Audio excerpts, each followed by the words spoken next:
ಕುಮಾರಸ್ವಾಮಿ ಒಕ್ಕಲಿಗ ಸಮಾಜಕ್ಕೆ ಅನ್ಯಾಯದ ಹೋರಾಟ ಮಾಡ್ತೀನಿ ಅಂತ ಬೇರೆ ಹೇಳಿದ್ದಾರೆ. ಅವರು ಹೋರಾಟ ಮಾಡ್ತಾನೆ ಇರ್ತಾರೆ ಬಿಡಪ್ಪ, ಅದಕ್ಕೆ ಆಗ್ತಾರೆ ಹೇಳೋಣ, ಅದನ್ನೆಲ್ಲ ಹೇಳೋಣ. ಮಂಗಳವಾರ ಹೇಳ್ತೀನಿ. ಹಾಂ, ಎಲ್ಲ ಪೂರ್ತಿ ಮಂಗಳವಾರ ಮಾತಾಡೋಣ. ಅವನು ಹೆಂಗೆ ಚೆಂಗ್ಲು ಅನ್ನೋದನ್ನು ಮಂಗಳವಾರ ಹೇಳ್ತೀನಿ. ಒಟ್ಟಿಗೆ ಡಾಕ್ಯುಮೆಂಟ್ ತರಿಸ್ತೀನಿ. ನಾನು ಬೆಳಗ್ಗೆ ಏನೋ ಟಿ ವಿನಲ್ಲಿ ಈಗ ನೋಡ್ತಾ ಇದ್ದೆ, ಹೆಡ್ಲೈನ್ಸ್ ಏನೋ ಬರ್ತಾಯಿತ್ತು. ಸೊ ಚಾರ್ಜ್ ಶೀಟ್ ಕಾಪಿ ತರಿಸ್ತೀನಿ. ನಿಮ್ಮ ಕೈಲೆಲ್ಲ ನೀವು ಹಾಕಲಿಲ್ಲ ಅಂತಂದರೆ ನಿಮ್ಮ ಹಾಕೋಂಗೆ ಮಾಡ್ತೀನಿ ಚಾರ್ಜ್ ಶೀಟ್ನ.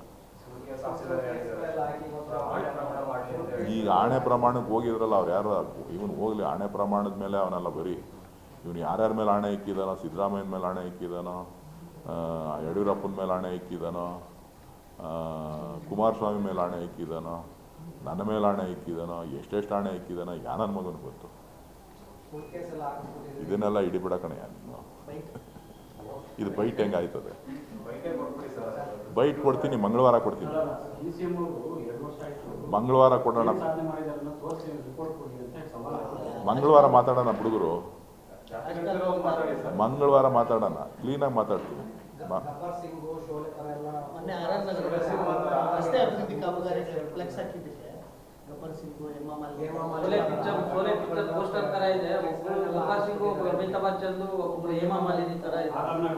ಮಂಗಳವಾರ ಮಾತಾಡ್ತೀನಿ ಗಬ್ಬರ್ ಸಿಂಗ್ ಬಗ್ಗೆ.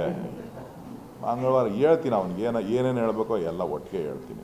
ನೀವು ತೋರ್ಸೋರಂತ ಬರೀ ಗಬ್ಬರ್ ಸಿಂಗ್ ಹೇಳ್ದ ಅಂತಲೇ ಇಷ್ಟೊಂದು ಎಕ್ಸೈಟ್ಮೆಂಟ್ ಆಗಿಬಿಟ್ರೆ, ಹಾಂ, ಆ ಚಾರ್ಜ್ ಶೀಟಲ್ಲಿರೋ ರಿಪೋರ್ಟ್ನ ತಂದು ನಾನು ಓದಬಾರ್ದ? ಇಷ್ಟು ದಿನ ಓದಿಲ್ಲ, ಇವತ್ತು ರಾತ್ರಿ ತರಿಸ್ತೀನಿ, ಇವತ್ತು ನಾಳೆನೋ ತರಿಸ್ತೀನಿ. ಒಂದು ಅರ್ಧ ಗಂಟೆ ಓದ್ಬಿಟ್ಟು ಹಾಂ ಹಾಂ ಚಾರ್ಜ್ ಶೀಟ್ ಕಾಪಿ ತರಿಸಿ ಓದ್ಬಿಟ್ಟು ನಿಮಗೆಲ್ಲ ಹಂಚ್ಬೇಕಲ್ಲಪ್ಪ. ನೀವೆಲ್ಲ ಹಾಕಲ್ಲ, ನೀವೆಲ್ಲ ಅಡ್ಜಸ್ಟ್ಮೆಂಟು, ನೀವು ಅವನ ಹತ್ರ ಅಡ್ಜಸ್ಟ್ಮೆಂಟು. ನೇರವಾಗಿ ಹೇಳ್ತೀನಿ, ಇಲ್ಲ ಹಾಕಬೇಕು. ಸ್ವಲ್ಪ ಹೇಳಿಲಿ ವಿಧಾನಸೌಧದಲ್ಲಿ ನಡೆದಿರೋ ರೇಪನ್ನ ಹಾಕಬೇಕು, ಹಾಕಿಸ್ತೀನಿ.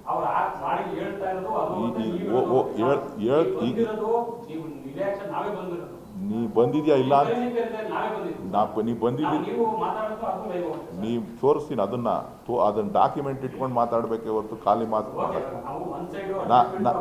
ಇಲ್ಲ. ನಾನು ಸ್ವಲ್ಪ ಇಲ್ಲ, ನಾನು ಹೇಳ್ತಾ ಇದ್ದೀನಿ ಕೇಳಿಲಿ. ನೀವು ಅವನು ಹೇಳಿದ್ದು ಗಬ್ಬರ್ ಸಿಂಗ್ನ ಅಂತ ಅನ್ನೋದನ್ನ ದೊಡ್ಡದಾಗಿ ಬೆಂಬಲಿಸ್ತೀರಿ.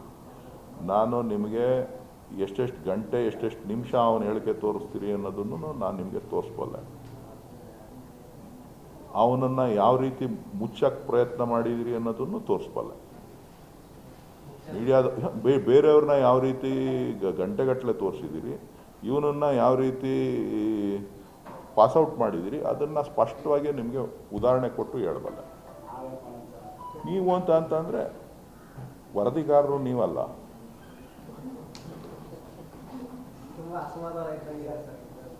ಈ ವಿಚಾರದಲ್ಲಿ ನನಗೆ ಅಸಮಾಧಾನ ಇದೆ, ನಂದು ಅಸಮಾಧಾನ ಇದೆ. ಅದರ ಬಗ್ಗೆ ನನಗೇನಿಲ್ಲ. ಯಾರೇ ಈ ವಿಚಾರದಲ್ಲಿ ನಂದು ಅಸಮಾಧಾನ ಇದೆ.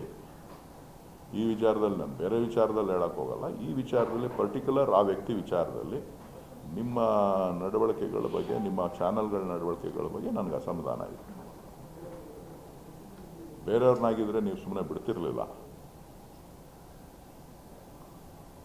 ಅದಕ್ಕೆ ಈಗ ಹೇಳೋವಂತಾನೆ ಹೇಳಲಿ ಅಂತ ಕಾಯ್ತಾ ಇದ್ದೆ. ಈಗ ಹೇಳೋವಂತಾನೆ ಹಾಂ, ನಾನು ಓಪನ್ ಮಾಡ್ತೀನಿ ಬಾಯಿನ. ಇಷ್ಟು ದಿನ ಬಾಯಿ ಓಪನ್ ಮಾಡಿರಲಿಲ್ಲ. ಹೇಳಿದ್ನ ಏನಾರು ಮಾತಾಡಿದ್ನ? ಹಾಂ, ಈಗ ಮಾತಾಡ್ತೀನಿ, ಕೇಳಿಸ್ಕೊಳ್ಳಿ. ಗೊತ್ತಿಲ್ಲ ನನಗೆ, ನಾನು ನಿಜವಾಗ್ಲೂ ನೋಡಿಲ್ಲ. ಇವತ್ತು ಅವ್ರು ಯಾರೋ ತೊಗೊಂಡಿರ್ಬೇಕು, ತರಿಸಿಸ್ಬಿಟ್ಟು ಮೇಯ್ನ್ ಪಾಯಿಂಟ್ಸ್ ಏನು ಅಂತ ಇವತ್ತು ನಾಳಿಂದ ಯಾವಾಗಾರ ಕೂತ್ಕೊಂಡು ಒಂದು ಅರ್ಧ ಗಂಟೆ ವಿಚಾರಗಳು ಏನಿದೆ ಅನ್ನೋದನ್ನು ತೋರಿಸ್ತೀನಿ.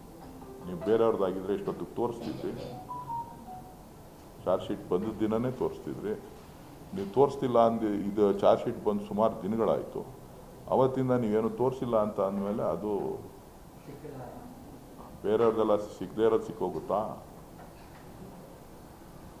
ಅದಕ್ಕೆ ಹೇಳಿದ್ದು ಅಸಮಾಧಾನ ಇದೆ ಅಂತ. ಅದೆಲ್ಲ ಆಮೇಲೆ ಮಾತಾಡೋಣ,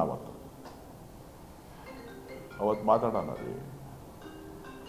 ಕಲಾವಿದ ಸಂಘದ ಅಧ್ಯಕ್ಷ, ಡೈರೆಕ್ಟ್ರು, ಪ್ರೊಡ್ಯೂಸರು.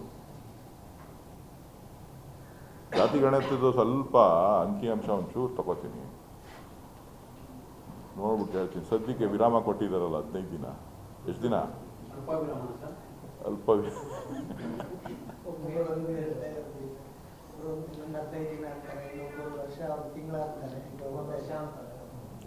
ನಮ್ಮ ಗೌರ್ಮೆಂಟ್ಗೆ ಆ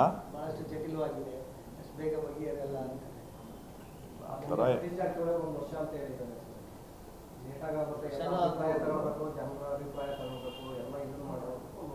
ನೋಡ್ಬೇಕೀಗ. ಒಂದು ಕೆಲವು ವಿಚಾರಗಳು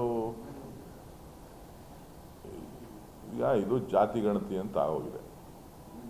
ಇದು ಆರ್ಥಿಕ ಸಮೀಕ್ಷೆ, ಆರ್ಥಿಕ ಸಾಮಾಜಿಕ ಶೈಕ್ಷಣಿಕ ಸಮೀಕ್ಷೆ. ಸೊ 56 ಪಾಯಿಂಟ್ಸ್ ಏನೋ ಮಾಡಿದ್ದಾರೆ. ಅದಕ್ಕೆ ಅದನ್ನೆಲ್ಲ ಏನೇನು ಅಂತ ಒಂಚೂರು ನೋಡ್ಬಿಟ್ಟು ನಿಮ್ಗೆ ಹೇಳ್ತೀನಿ. ರಾಹುಲ್ ಗಾಂಧಿ ಅವರು ಪತ್ರ ಹೊರಡಿದ್ದಾರೆ ಏನಂತ? ಅಂಬೇಡ್ಕರ್ ಬಹಳಷ್ಟು ಕಷ್ಟಪಟ್ಟಿದ್ದಾರೆ, ಸಂದರ್ಭದಲ್ಲಿ ಎಲ್ಲ ಹೇಳ್ಕೊಂಡಿದ್ದಾರೆ, ಹಾಗಾಗಿ ಮುಂದಿನ ಇದಕ್ಕೆ ಆ ರೀತಿ ಆಗೋದು ಬಿಡಬೇಡಿ ಅಂತ. ಅಂದರೆ ಇದು ಪರೋಕ್ಷವಾಗಿ ಮಾತಾಡೋಣ. ಮಂಗಳವಾರ ಫ್ರೀಯಾಗಿ ಇರ್ತೀನಿ, ಒಂದು ಅರ್ಧ ಗಂಟೆ ನಿಮಗೋಸ್ಕರ. ನನಗೆ ಗೊತ್ತಿಲ್ಲ, ನಾನು ಚಾರ್ಜ್ ಶೀಟಲ್ಲಿರೋದನ್ನು ಮಾತ್ರ ನೋಡದೆ ಹೇಳ್ತೀನಿ, ಉಳಿದದ್ದೆಲ್ಲ ನನಗೇನು ಗೊತ್ತು.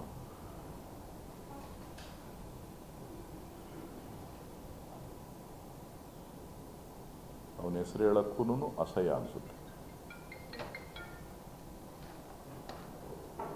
ಅವನ ಹೆಸರು ಹೇಳಕ್ಕೂ ಅಸಹ್ಯ ಅನಿಸುತ್ತೆ. ಅದನ್ನು ಅವನ ಹೆಸರನ್ನ ನೀವು ಹೆಂಗೆ ಕರಿತಾ ಇದ್ದೀರಿ ಅಂತ ನನಗೆ ಅರ್ಥ ಆಗಲಿಲ್ಲ.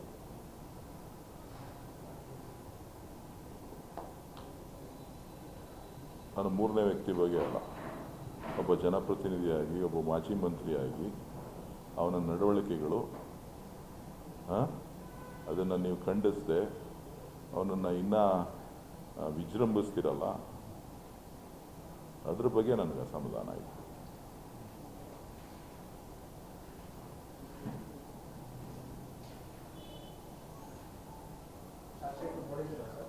ನೋಡಿಲ್ಲ, ನಾನು ನಿಜವಾಗ್ಲೂ ನೋಡಿಲ್ಲ. ಬಂದಿದೆ ಅಂತ ಹೇಳಿದ್ರೆ ನನಗೇನಾದರೂ ಅವಶ್ಯಕತೆ ಏನಿರಲಿಲ್ಲ. ಈಗ ಸ್ವಲ್ಪ ಜಾಸ್ತಿ ಏನೋ ಮಾತಾಡ್ತಾ ಇದ್ದಾರಲ್ಲ ಪಾಪ, ಮಾತಾಡೋಣ. ಮೆಂಟಲ್ವೇನಪ್ಪ, ಹುಚ್ಚಾಸ್ಪತ್ರೆ ಅವ್ರು ಡಾಕ್ಟ್ರ್ ಹೇಳೋರಲ್ಲ, ಜಯದೇವ ಡಾಕ್ಟ್ರು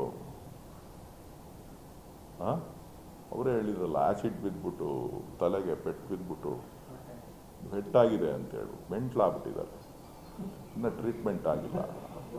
ಅದಕ್ಕೆ ಸ್ಟೇಟ್ ಗೌರ್ಮೆಂಟ್ ಹಾಸ್ಪಿಟ್ಲ್ಗಳೆಲ್ಲೂ ಆಗಲ್ಲ, ಏಮ್ಸ್ಗೆ ಕರ್ಕೊಂಡೋಗಿ ಟ್ರೀಟ್ಮೆಂಟ್ ಕೊಡ್ಸೋಕ್ಕೆ ಹೇಳಬೇಕು. ಇಲ್ಲಿ ಆಸ್ಪತ್ರೆ ಎಲ್ಲೂ ಆಗಲ್ಲ. ಏನಾರ ಹೆಚ್ಚು ಕಡಿಮೆ ಮಾಡಿಬಿಡ್ತಾರೆ, ಇನ್ಫ್ಲೂಯೆನ್ಸ್ ಮಾಡಿಬಿಡ್ತಾರೆ. ಅದಕ್ಕೆ ಗವರ್ನರ್ಗೆ ಬರ್ದವನೆ, CBIಗೆ ಬರ್ದವನೆ, ಅದೇನೋ ರಾಷ್ಟ್ರಪತಿಗಳಿಗೆ, ಪ್ರೈಮ್ ಮಿನಿಸ್ಟ್ರಿಗೆ ಎಲ್ಲ ಬರ್ತಾನೆ. ಅದಕ್ಕೆ ಪ್ರೈಮ್ ಮಿನಿಸ್ಟರ್ ಎಲ್ಲಿ ಚಿಕಿತ್ಸೆ ತಗೋತಾರೋ ಅಂಥ ಜಾಗಕ್ಕೆ ಕಳಿಸಿ ಅವರು ಸೂಪರ್ ಸ್ಪೆಷಾಲಿಟಿ ಡಾಕ್ಟ್ರು ಅವ್ರು ಹೇಳಿರೋ ಹೇಳಿಕೆನ ಟೆಸ್ಟ್ ಮಾಡೋದಕ್ಕೆ ಇಲ್ಲೇನಿಲ್ಲ, ಸರಿ ಇಲ್ಲ, ಸರಿಯಾಗಿದ್ದಾನೆ ಅಂತ ಹೇಳ್ಬಿಡ್ತಾರೆ ಪಾಪ. ಆಮೇಲೆ ಅವ್ನ ಜೀವಕ್ಕೆ ತೊಂದರೆ ಆಗುತ್ತೆ. ಅದಾಗಬಾರ್ದು.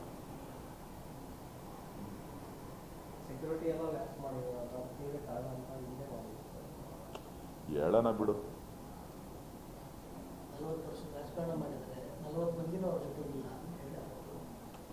ಬಿಡಯ್ಯ, ಅವತ್ತು ಮಾತಾಡೋಣ ಮಂಗಳವಾರ.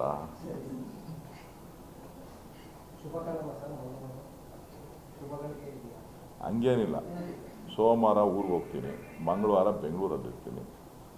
ಸೊ ಮಂಗಳವಾರ ಸಿಗ್ತೀನಿ ಅಂತ ಹೇಳ್ತೀನಿ. ಬೆಂಗಳೂರಲ್ಲಿ ಇಲ್ಲಿ ಇದ್ದೇ ಇದ್ದಾಗ ನಾನೇ ಹೊರಡಬೇಕಾದ್ರೆ ನೀವು ಏನೋ ಕೇಳ್ತೀರಾ, ನಾನು ಏನೋ ಹೇಳ್ಬಿಟ್ಟು ಹೋಗ್ತೀನಿ. ಅಷ್ಟೊತ್ತು ನಾನು ಅವ್ರದ್ದು ಬುಕ್ ಇದೆಯಲ್ಲ, ಆ ಬುಕ್ನ ಒಂದು ಸ್ವಲ್ಪ 1-2-3 ಲೈನ್ ಓದ್ಬಿಟ್ಟು ನಿಮಗೆ ಹೇಳ್ತೀನಿ.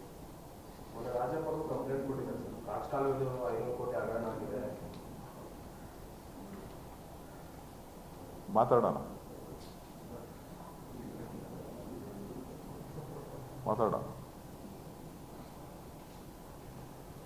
ಶಾಂತ ಚಿತ್ರವಾಗಿ, ಶಾಂತ ಏನಿದೆ ಅದರಲ್ಲಿ? ಹುಚ್ಚಾಸ್ಪತ್ರೆಯವ್ರ ಹತ್ರ ಮಾತಾಡೋಕ್ಕಾಗುತ್ತಾ? ಅವರೇ ಹೇಳಿದ್ದಾರೆ, ಡಾಕ್ಟ್ರ್ ಹೇಳಿರೋದು ಅವ್ರಿಗೆ ಸ್ವಲ್ಪ ತಲೆಗೆ ಭಾರಿ ತೀವ್ರ ಪೆಟ್ಟು ಆ್ಯಸಿಡ್ ಒಳಗಡೆ ನುಗ್ಬಿಟ್ಟೈತೆ ರೀ. ಮೊಟ್ಟೆ ಆ ಶೂಟಿಂಗ್ ಮಾಡಿದ್ರಲ್ಲ ಆ ಪ್ರೊಡ್ಯೂಸರು ಡೈರೆಕ್ಟ್ರು ಆ್ಯಕ್ಟ್ ಮಾಡಿಬಿಟ್ಟು ಶಾರ್ಟ್ ಅಂದಿದ ತಕ್ಷಣ ಟಕ್ ಅಂತ ಹೊಡೆದ್ರಲ್ಲ, ಕ್ಯಾಮ್ರಾ ಆನ್ ಅಂದಿದ ತಕ್ಷಣ ಟಕ್ ಅಂತ ಹೊಡೆದ್ರಲ್ಲಪ್ಪ. ಆ್ಯಸಿಡ್ಡು ಸ್ವಲ್ಪ ಶಾರ್ಪಾಗಿ ಒಳಗಡಿಕೊಂಡೋಗೈತೆ.